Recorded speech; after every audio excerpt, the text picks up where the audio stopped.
Imamo tier ranking ovde. Rangirat ćemo i ocenjivat ćemo sve ove momente i imamo 5 kategorija. Najbolja kategorija, odnosno momenti koji su nam bili najbolji ove godine su u kategoriji Slejana Grande.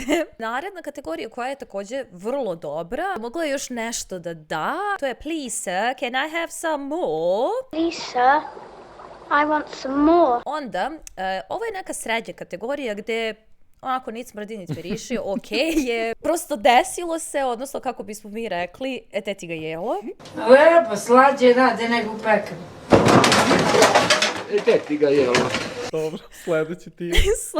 Sledeći tir je, sad već idemo u kao lošije stvari koje su nam stvarno šta god, to je dosadno mi je ta priča Majo. Dosadna mi je ta priča, dosadna mi je Majo. I najgori stvari koje će nam biti stvarno totalni užas. Kategorija se zove, što bi Dušan rekao, totalni jail. Što bi Dušan rekao, totalni jail. Jail.